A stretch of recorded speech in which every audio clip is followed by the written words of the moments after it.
Jai Bhim, Jai Mulwasi. Welcome you all to MNT News Network. Today is Sunday and it's time for a special prime time session in English. Today we have with us a very special and distinguished guest with us. We have none other than Dr. Christophe Jaffrelot with us today.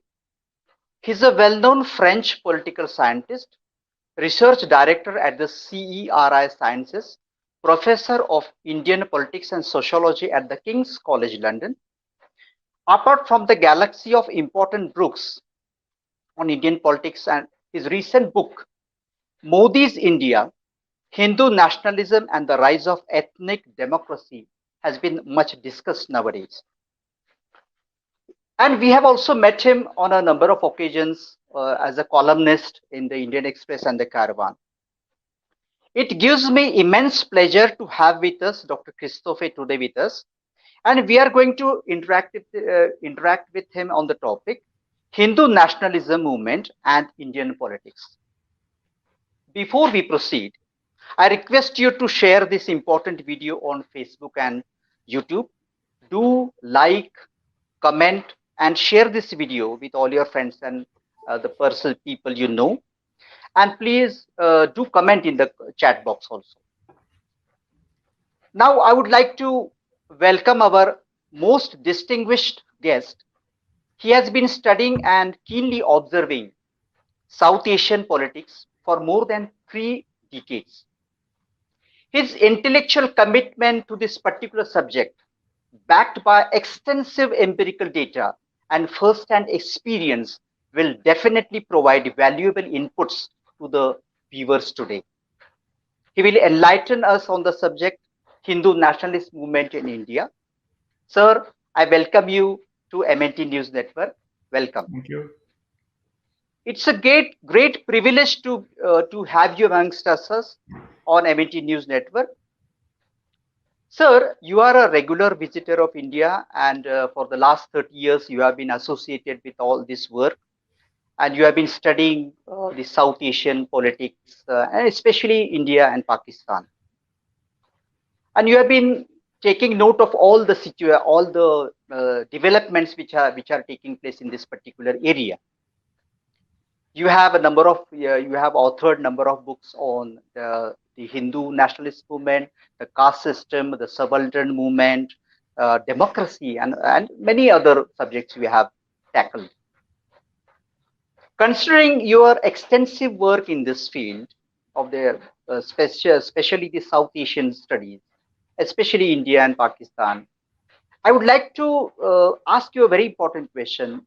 What was it that triggered that you developed interest in this particular subject, and you made this subject your area of expertise? Would like to know what inspired you to carry on this intellectual journey. Well, it's an old story now because it started when I was 18. When I was studying philosophy, I had a philosophy teacher who was very well versed in Indian philosophies, including Buddhism, Sufism, Hinduism. And I read extensively on these domains, in these different perspectives. And when I joined my university, the Sciences Po, that is specializing in political science, I had to find intersection between this interest and my studies. So I worked first on the social religious reform movement, Brahmo Samaj especially, that took place in the 19th century. And I traveled to India 2 years later, when I was 20 for the first time in 1984.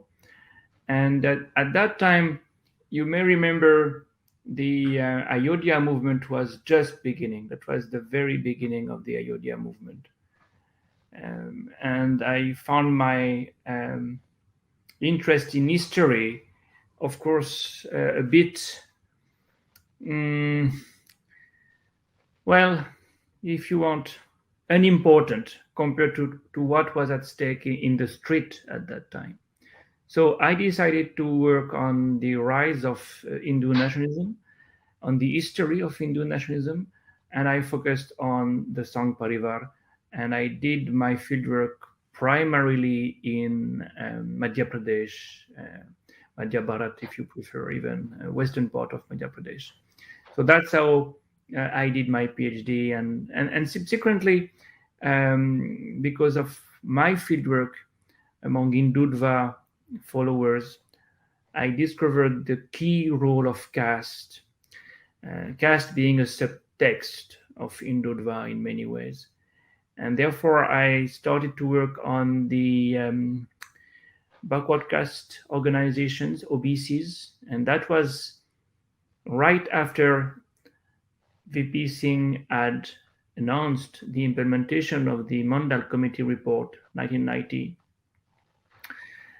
I discovered, especially after listening to VP Singh's speech on December 2, 1989, Babasaheb Ambedkar, and read extensively the collected works of Babasaheb Ambedkar that the Maharashtra government was producing at that time. It was the beginning, and I wrote a biography of Babasaheb Ambedkar that was published in French first 21 years ago, and then in English, and then in Hindi, and then in Tamil, and it will be published in Marathi this year and in Gujarati very soon. Then I was alarmed by what was going on the minorities front. So I decided to focus more on the Muslims, and we did a research with a team of my colleagues, on Muslims in Indian cities, and that became a book called Muslims in Indian Cities. But last but not least, as you've just mentioned, I've returned to the Hindu nationalist movement, and my work at the moment is on Modi's India. And the book I've just published is the first volume in a series. The next volume will be on Modi's Gujarat, and I'll return to Gujarat, where I've done fieldwork for 20 years now, because it's the laboratory. So in a nutshell, this is my intellectual trajectory. Okay, it's very inspiring that you started your journey at a very tender age, very young age, and you are keenly and very closely associated with all the developments which are taking place in this country. And apart from the right wing forces that may be the RSS and the BJP and the OBC, you have also done extensive work amongst the SC/ST OBCs also, and they form the 85% of the people of this country, and they form a big chunk. And in spite of being such a large number, they are not able to make an impact on the political scenario of this country. What is the reason? For example, we can take that castes are mutually repulsive. What is your observation?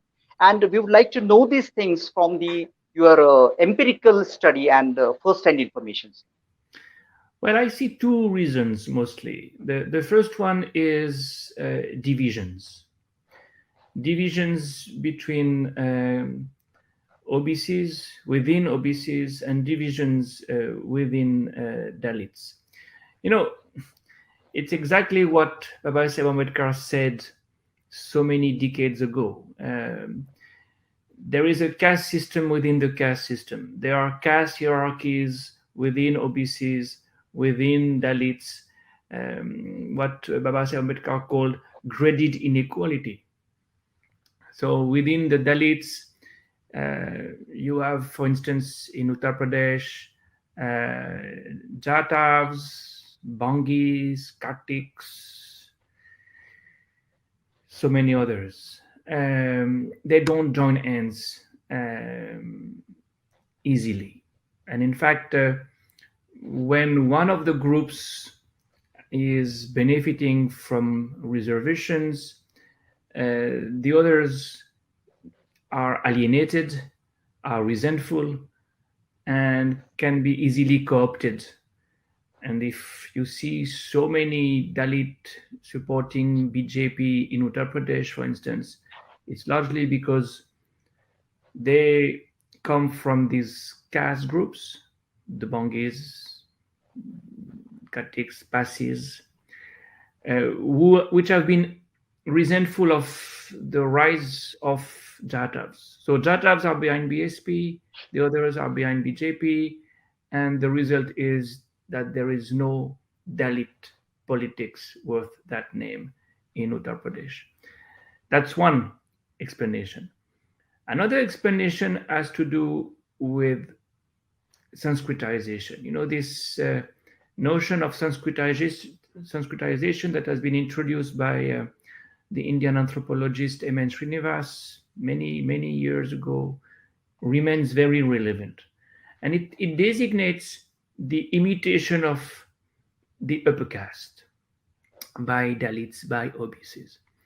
The mechanisms at work are very similar within Dalits and within OBCs, really.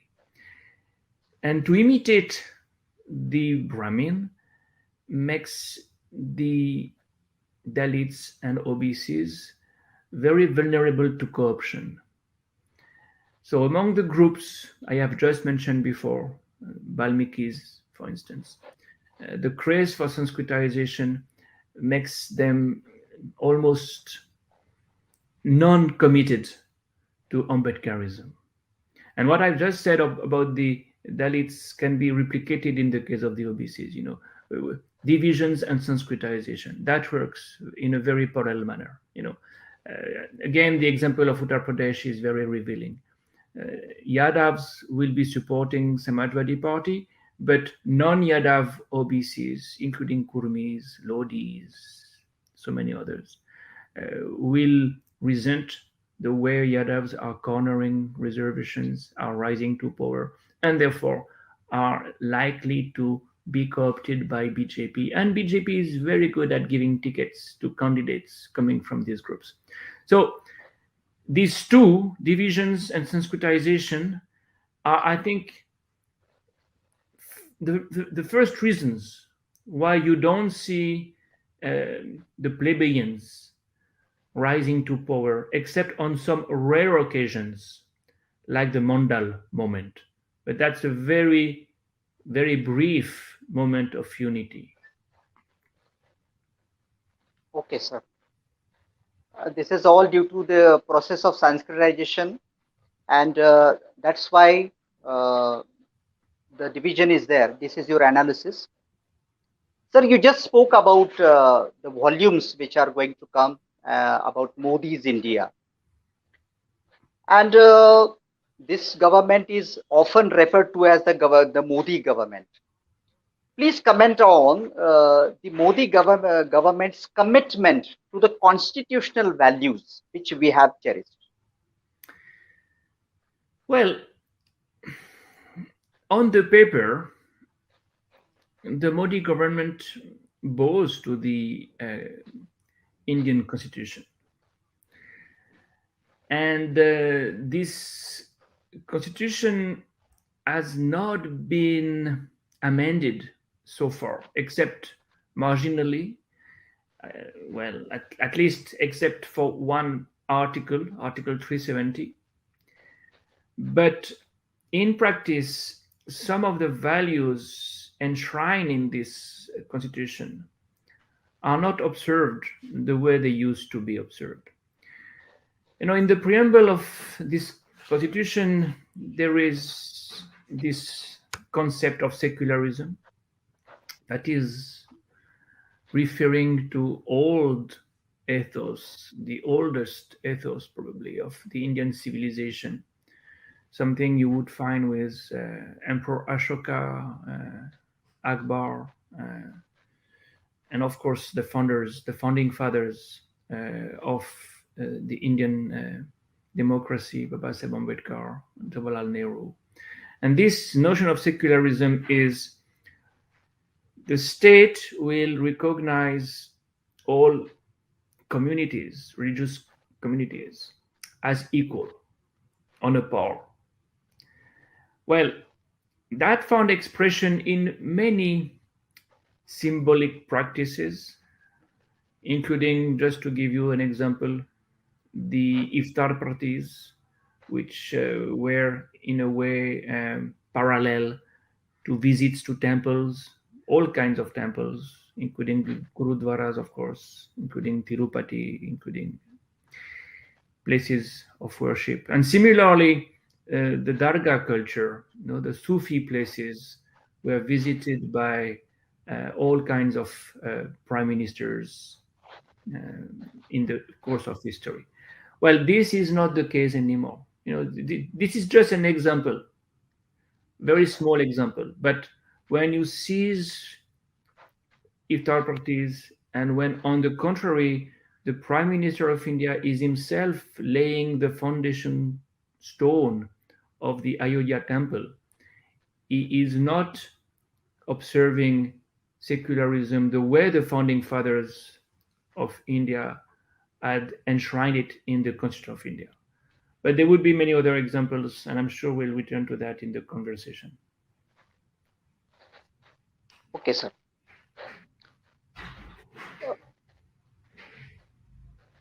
I have referred to some of your videos and talks also on many occasions. And you have said that though the political ideology of the RSS is very limited or very sectarian, in spite of that, they seem to be growing, and they are occupying most of the place in the public discourse, and they are influencing the psychology of the masses at large. And the RSS is the mother organization of this present government. You have spoken with the top leaders of the RSS on one-to-one basis, and you know all these things. And nowadays, there is a phenomenon also called as saffron modernity. I would just like to know from you whether this very limited world view of the RSS, to convert this secular democratic republic into a Hindu Rashtra, compatible with the ideals of the constitution. How will you comment on this? No, of course, it's not compatible. And the idea of secularism is not compatible with the idea that one religion is bound to prevail over others. But this is what's going on in practical terms. And there is hardly any resistance, because minorities are not very well placed for resisting this transformation. So the resistance, if any, can only come from the majority community. And the real question for me is how far has Hindutva now somewhat colonized the mind of the majority, to such an extent that this is the only game in town, this is the only legitimate ideology. And to some extent, a point of no return might have been reached. And for many reasons, the fear of the other, the fear of Pakistan, the fear of Islamists, the fear of Muslims. And also because of the groundwork of the Sangh Parivar. Never forget that this is an organization that is almost 100 years old. And there is no other example in the world of an organization that has grown for 100 years in such a way that it is not patronized by the state. It was not, at least, recently patronized by the state, and still it grew, it diversified. It's not only the RSS shakas and their huge network, it's also ABVP, BMS, BKS, all these unions, all these offshoots of RSS, which are penetrating society and transforming the identity of Hindus. So there is a risk that India becomes a majoritarian democracy, an ethnic democracy, a democracy where minorities would become second class citizens. And the only antidote to that can come from within the Hindu uh, community itself, where at some point, possibly, socioeconomic issues, uh, caste considerations, regional identities may stage a comeback. But for the moment, we don't see this happening in such a way that the hegemonic discourse can be somewhat countered. And of course, that has much to do also with the media, with crony capitalism. But I'm sure we'll return to these dimensions. So many times it is said that the concept of secularism is more concerned with the security of the minorities, but in practice, sec, uh, secularism is more important to the common masses of this country, who should free themselves from these shackles of this traditional orthodox religion. So why we are not able to convince the common masses that secularism is more important for them rather than the protection of the minority? What is the role of the elite class or the intellectual class of this particular community? Why they are not able to convince these people, the common masses?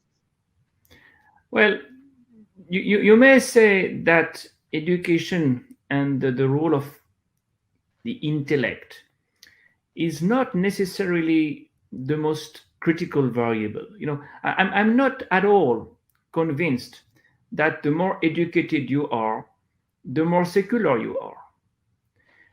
I think at the grassroots levels, in village India in particular, the capacity of people to live together, to cultivate a kind of multi religious atmosphere was more than among the educated middle class, because the educated middle class is in fact largely responsible for the rise of Hindutva.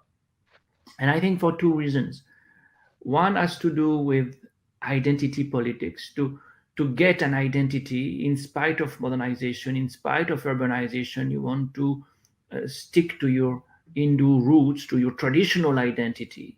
So there is a kind of transformation of this identity into something that is much more nationalistic, much more monolithic. And secondly, the urban middle class comes mostly from upper caste.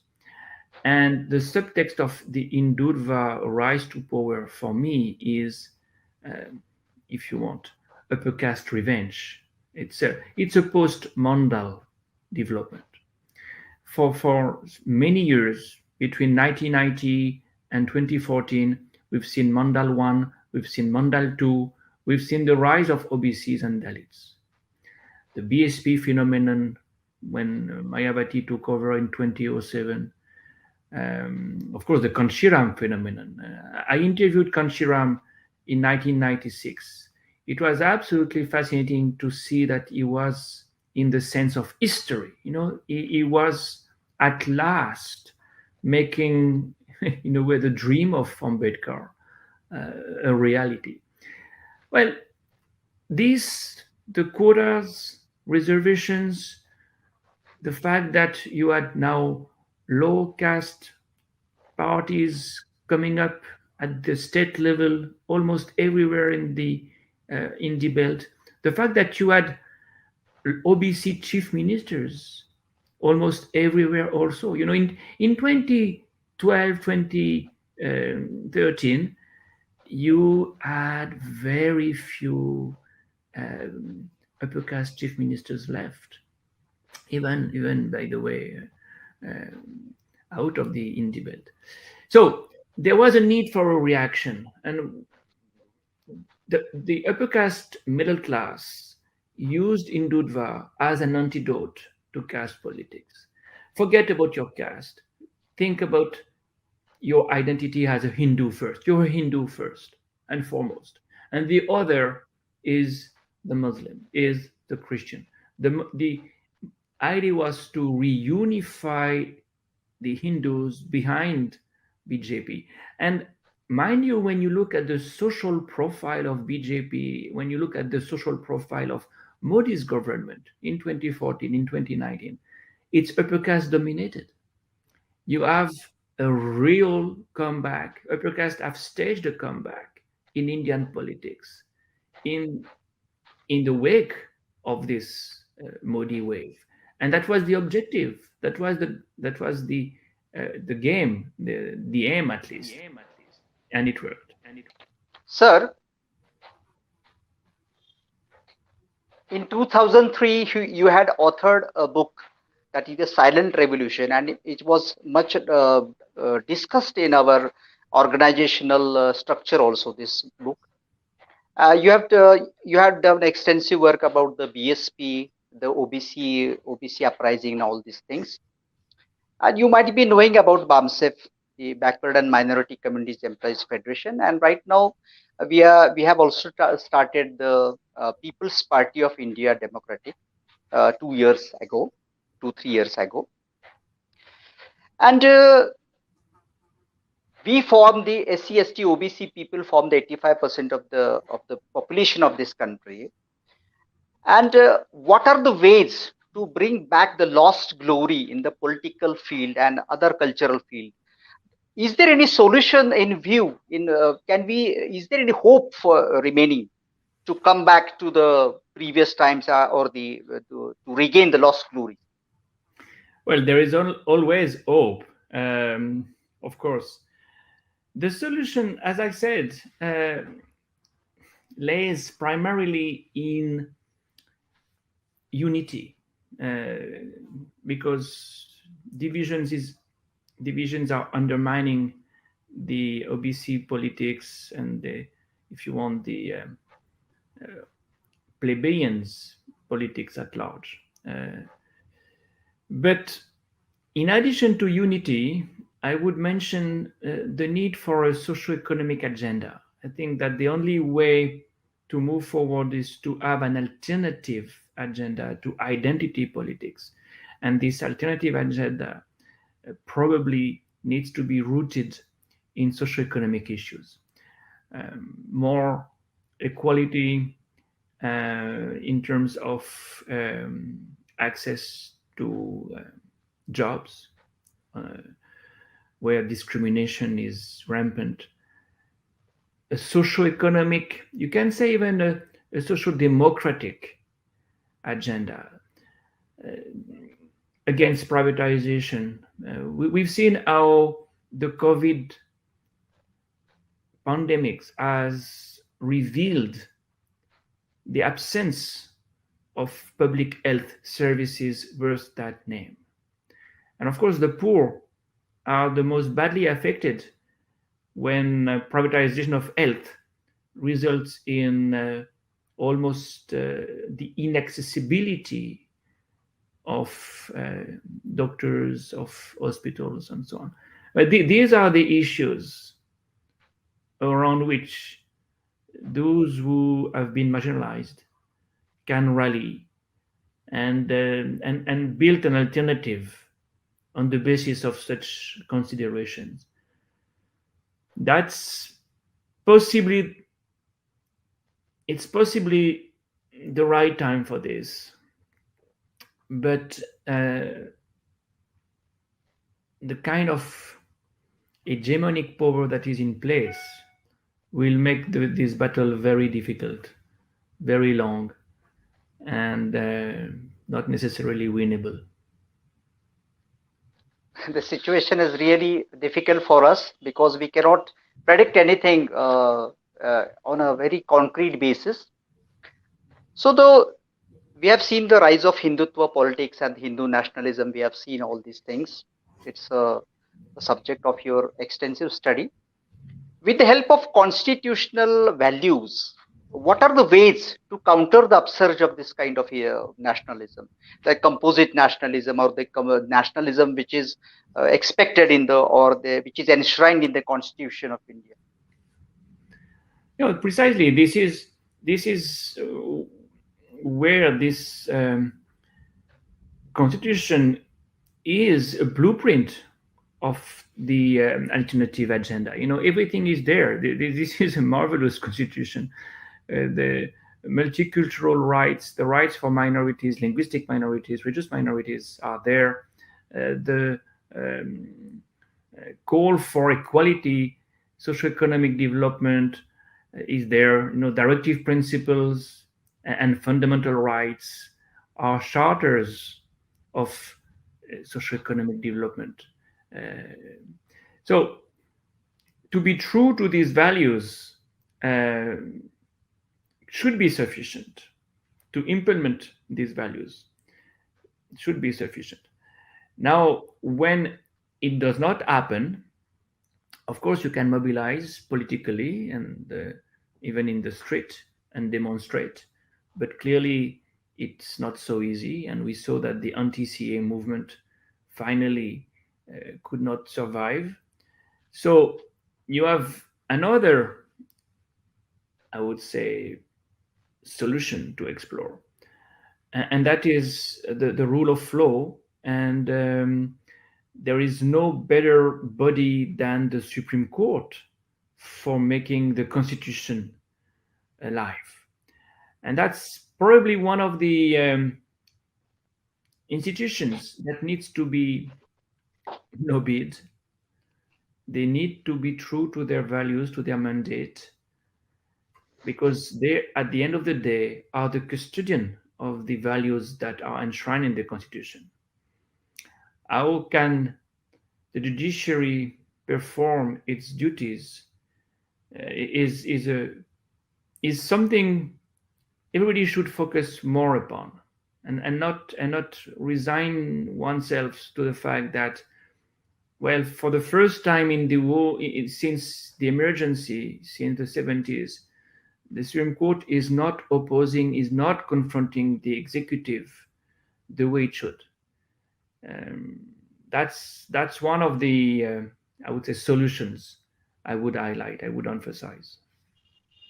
Let us hope so, because we have a new Chief Justice of India, and his opening statements were quite what we can encouraging, because we had totally lost hope in the from the as far as the previous Chief Justice of India was concerned.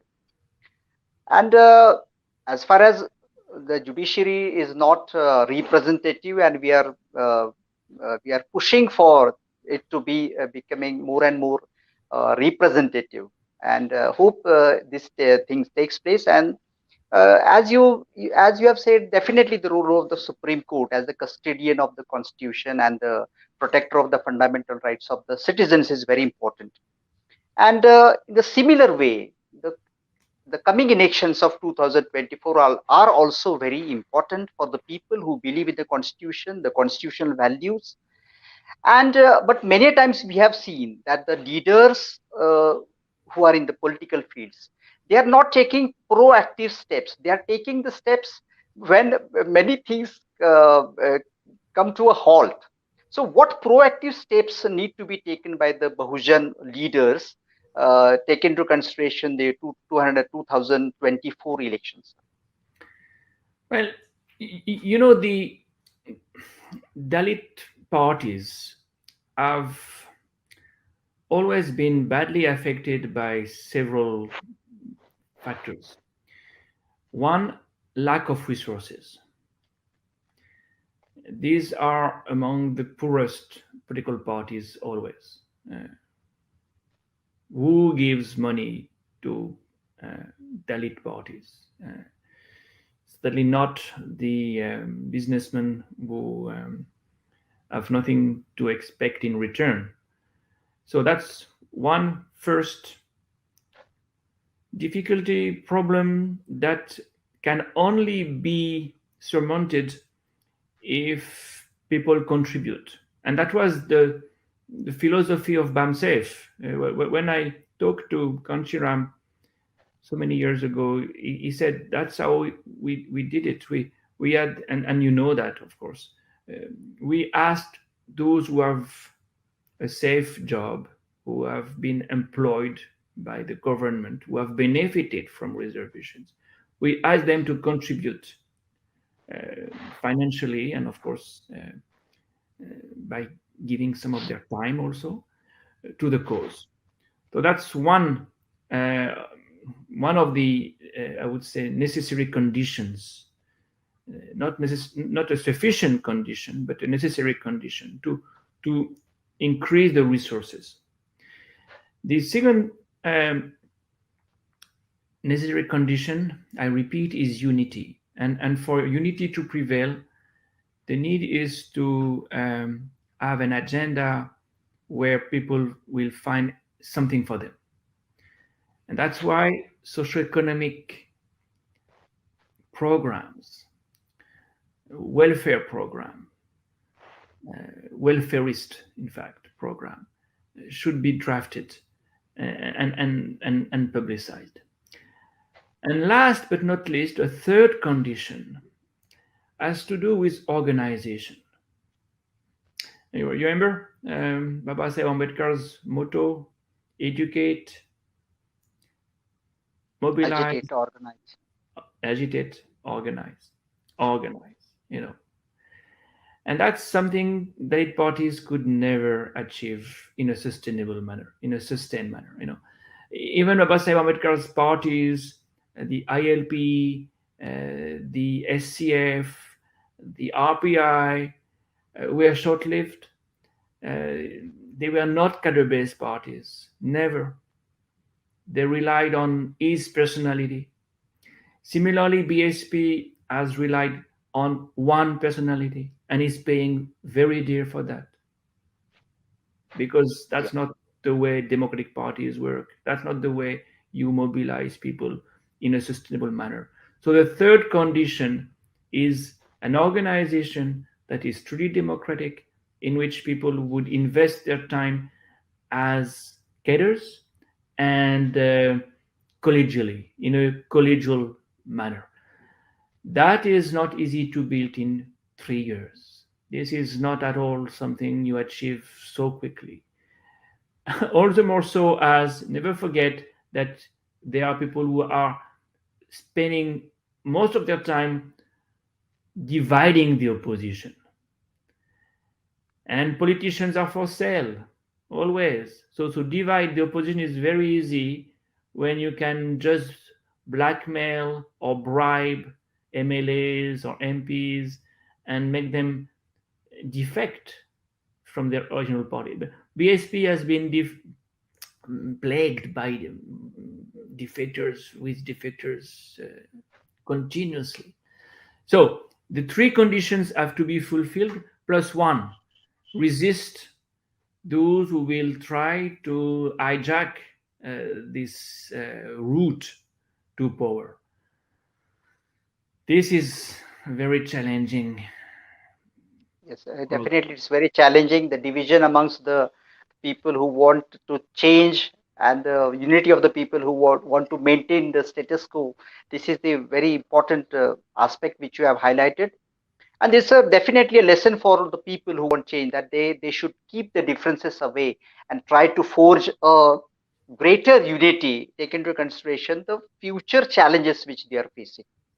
Sir, so you have uh, written extensively on various subjects and very fundamental research you have done on various subjects. Were you able to influence the policies of the government, that maybe your native country or the, the country of your study, that is India? Can you elaborate some examples? Well, you know, it's difficult for a scholar to assess the, I would say, concrete impact it can have on decision makers. But what we do is to create an intellectual atmosphere, you know, to inform. That's one work that has made some impact.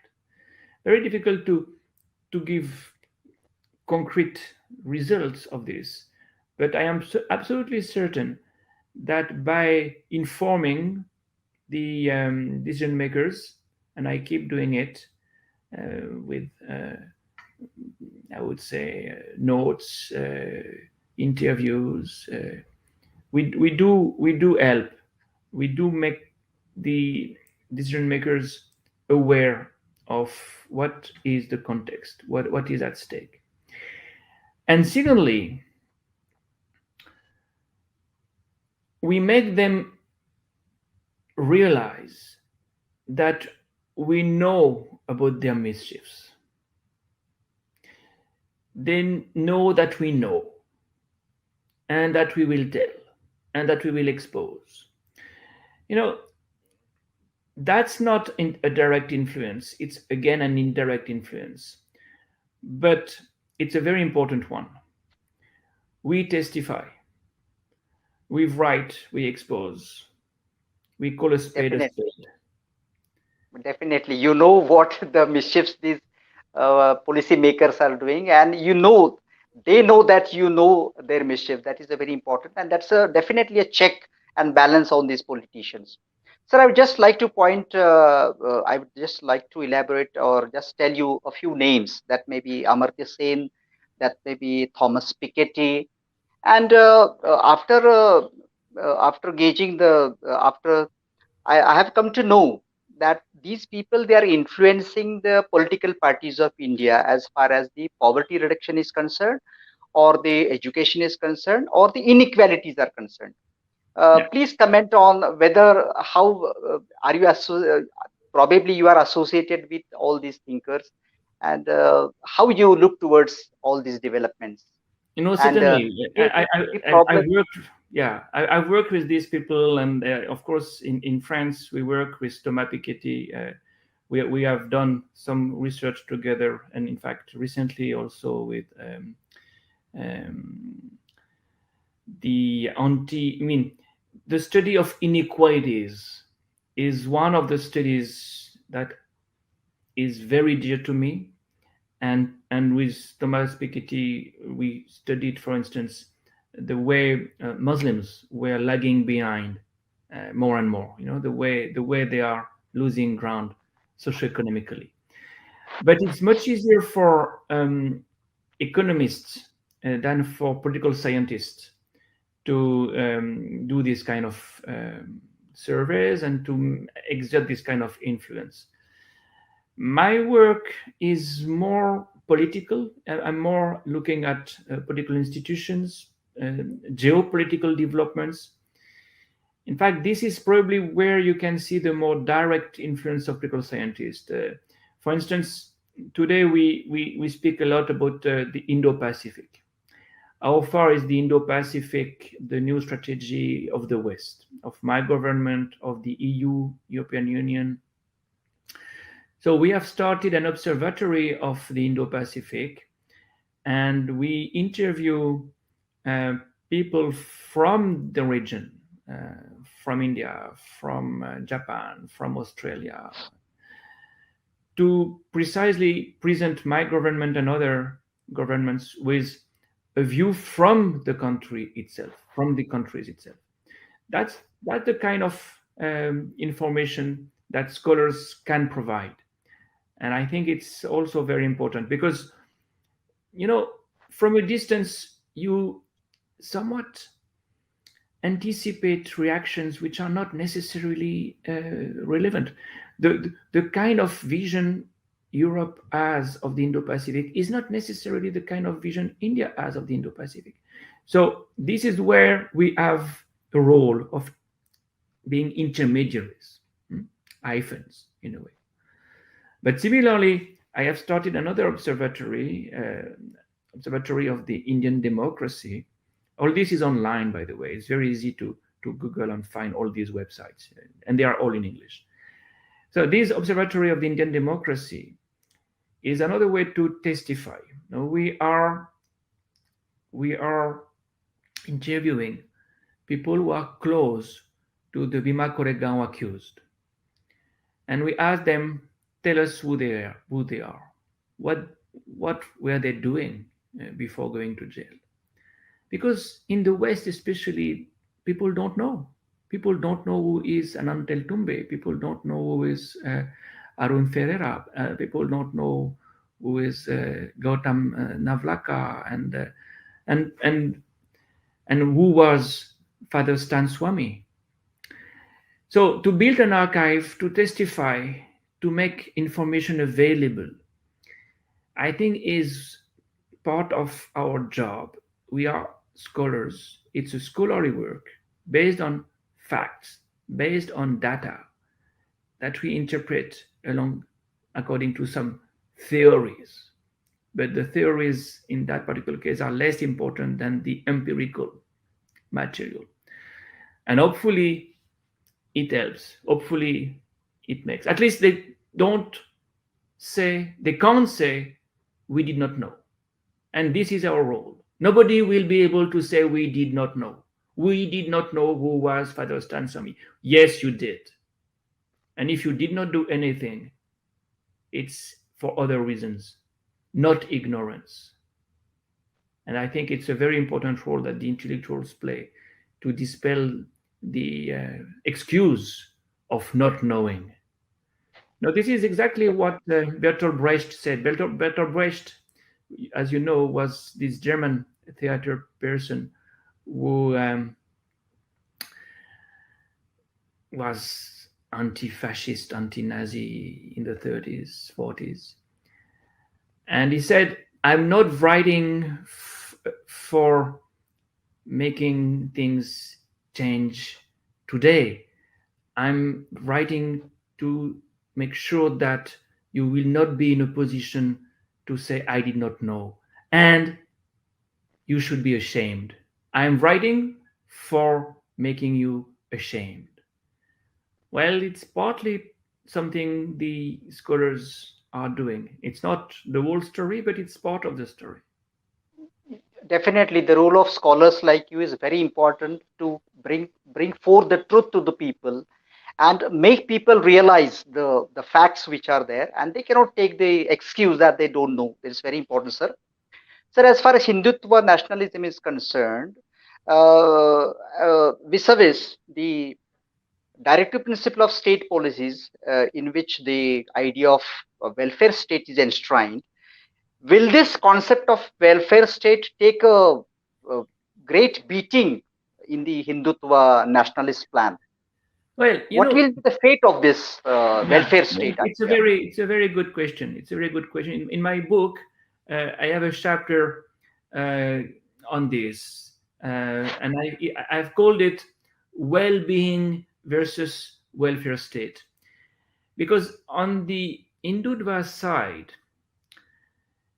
they do not indulge in welfarist programs. This is what we saw in the previous decades. NRAGA, for instance, was part of a social democratic welfare-oriented program. And you all remember that Narendra Modi considered that it was a disaster, that this program should have gone. But it stayed, interestingly, because you can't do without it. But what they have emphasized as their own inventions, as their own creations, are Swachh Bharat, Jan Dal Yojana, Ujjwal Yojana, and these are not welfare oriented. They are what I call well-being oriented. Well-being in the sense that Narendra Modi, during his Man Ki Baat program, can tell the poor, look, I'm doing something for you. And it's for your dignity. It's a dignity-oriented program. I recognize that you need something concrete for me. It cannot be money. It should not be money. He has a different take on it. It's a symbolic recognition of the dignity, the self-esteem of the poor. Well, I think this is going out of stream because you need more than one-shot cylinder gas. You need the money to refill it. You need more than a bank account and the plastic card. You need some money on this account. So the strategy of emphasizing symbolic gestures may be running out, and maybe, as you said, we will see some welfare state oriented program staging a comeback, public hospital, public health, education, midday meals. You know, we know what works. We know what has worked. NRAGA. We saw poverty reduction working because of this program. And today, poverty is increasing, not only because of COVID. You know, the NSS survey that leaked in 2019 showed that the percentage of the poor had increased between 2012 and 2018 before the COVID crisis, and largely because some of these programs had stopped or had been reduced. So, if emotions, if identity politics does not prevail fully, naturally these issues should stage a comeback, and naturally, um, yes, a welfare state may become again the objective, and you may at last fight against poverty for sure, informality. So many people are living in the informal sector and surviving more than anything else in the informal sector. But there is so much to do. There is so much to do. And at the same time, inequalities are increasing because the richest become richer. And this gap has been even increased because of the COVID crisis that has created so many new poor. You know, if you look at the Pew survey, that is completely, I would say, impressionistic. I don't think it's as good as NSS. Nothing can be as good as NSS, but NSS is not working anymore. So you have to fall back on surveys like this one. The last Pew survey shows that the COVID crisis has created 75 million new poor, people who were middle class or lower middle class have become poor. It means that to do something for the poor, to relaunch anti-poor program should be a priority. So whether that works and that happens or not remains to be seen. Your observation reminds me of the future of democracy. If democracy has to survive in India, there should be equality in the society, and there should be the difference between the economic position of the people should be minimized.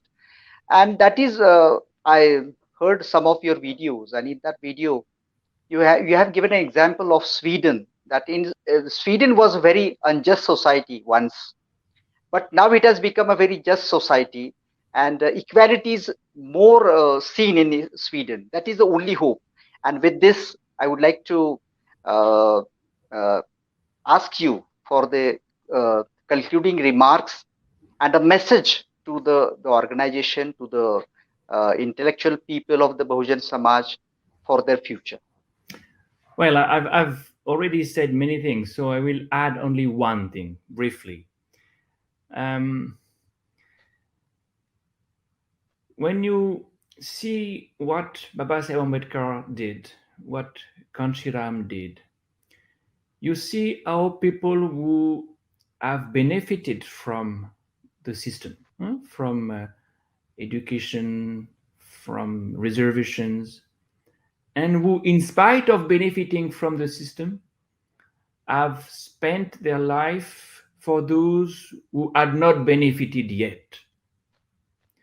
And I think this is the message. The message is, of course, you can enjoy socioeconomic upward mobility, but by forgetting those who have not yet risen socioeconomically, you somewhat betray these founding fathers of uh, the plebeians. And I think to commit oneself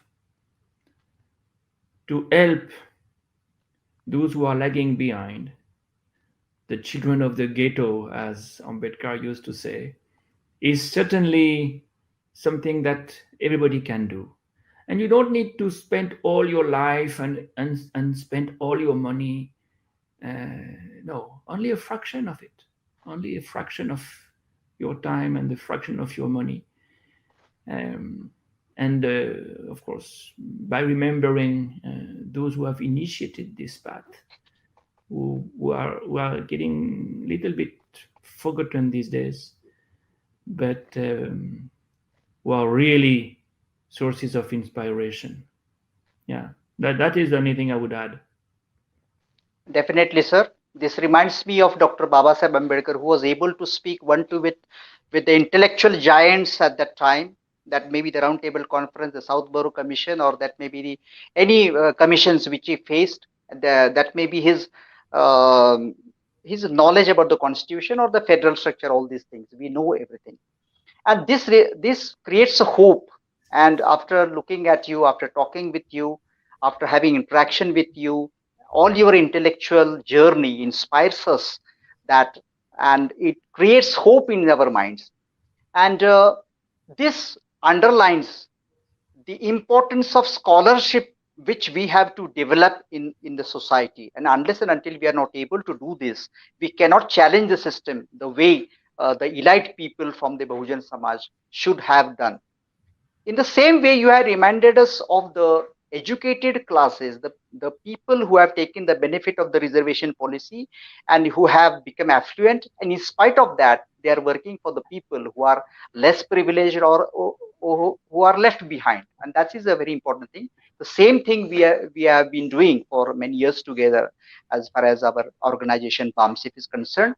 And we should take the initiation, and we should try to give our most.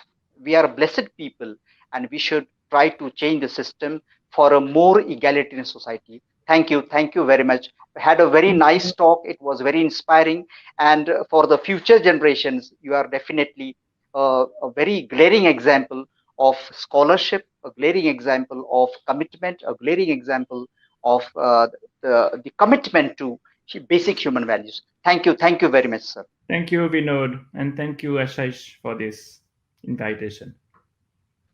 Thank you, sir.